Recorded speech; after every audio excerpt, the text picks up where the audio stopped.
So to get the best results with this kind of technique, you want an image that has things in the foreground and the background. So this one's perfect because you've got the faces down here, which are obviously furthest towards the front, and then they slowly are all sat behind each other there. Now mine is very dimensional, and yours doesn't have to be this dimensional. You might just want to have 3 or 4 layers. So just look at the image that you've got and just decide, you know, you might want to just cut this one out here, and then this one here, and then the main one. So you've just got 3 layers. For me, I have 1, 2, 3, 4, 5, 6, 7, 8. And if you include that one, 9 layers. Now I have coloured a lot of the images in, even though you're not going to see them. I did that just so I knew what bits I was cutting out really of each one. I didn't want to confuse myself. So if I just lay the image down here, starting with the biggest one, if I lay this down over the top, you'll see it's the whole image apart from this one at the top and all of the background bits. I've even left the scarf on the snowman out there as well. Then the next one after that one, it's without these 2. And as I drop down each layer, it's 1 less snowman.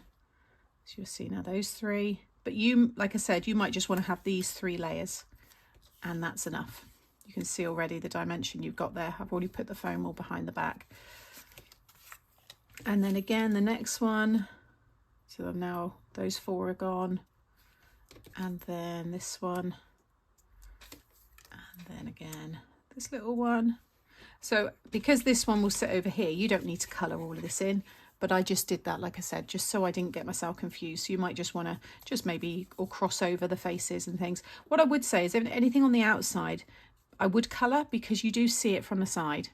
So you can see I have got the hats there coloured in. I've coloured the pot on all of them because you do see the sides of it.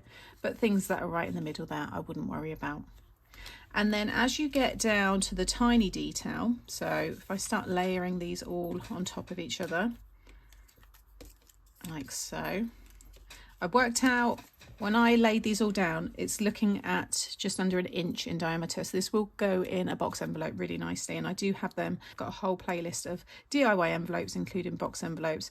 But just like this, it looks wonderful. This could be a little gift tag on a gift bag, just a topper, you know, on a top of a gift box. There's a few ways that you can use this. And then this one, and then I've just got the pot, and then I've just got the heart. So I have gone really small, but like I said, you could miss out all of these and maybe just stop there and just colour that in red. It doesn't have to be dimensional. Then I just went and pulled out bits from each of the other snowman. So I thought it'd be quite nice to have his hat with a bit of dimension. So I've cut that out and popped some foam on the back. And then the smaller hat there as well.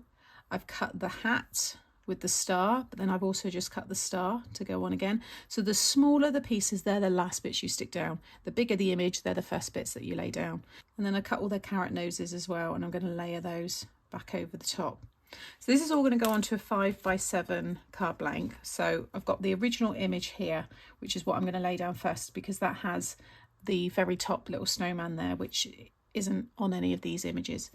So if I just take this one here and lay that down, you can see him there. Now I am going to just colour in that part of his carrot there, because you will see that it's just white. If I just lift that up there, you can see it's just white, which is why I recommend colouring definitely the outside image. So I've used I think this is like a 2mm foam. You might have like a 1mm foam. Obviously then that will make it less dimensional. But just take the backing off. This is a piece of 4 3/4 by 6 3/4 because I'm going to be sticking it onto the 5x7 card blank, so I just want a bit of a border. Before I stick that down, let's just colour in this one here. The colours that I've used are the markers I've used are the Tri-Blend Spectrum Noir, and the colours are the Burnt Orange blend, the Gold Brown blend, so that was for the basket, the Citrus blend, which was for the star, the Dark Red blend for all the red elements, and then the Ice Grey. The Ice Grey, you probably don't really see it that well, but if I bring it up closer, can you see all in like where they sit on top of each other? I've just added some grey, and it just again just helps soften the white from the cardstock there. And then I'm just going to line this up with the bottom. And when you cut these out, you want to cut right up to the outline. So yeah, you will need to do fussy cutting with this one. I've realised I've just missed a tiny little bit off the star there. Now, another thing, before I get too dimensional with this, I actually want to stamp in the set. You've got a couple of sentiments and you've got the snowflakes. So I think I want to get those stamped around before I start adding even more dimension. Okay, so that is everything stuck down. Like I said, I told you there was a lot of dimension on this, but it just comes just under 1 inch. I adore these kind of style cards. I think they look really, really good. Now there is also a tiny little red heart in here. So I'm going to just attach that because I've stuck everything down. I want to get some of these hearts quite close. So I think, again, just 3. So I probably have 1 here, 1, 2, and then maybe there. I'm going to use the memento because then I can colour them in with the red. And I just think that'd be another nice touch. And it just ties in with the little heart that's on the basket there.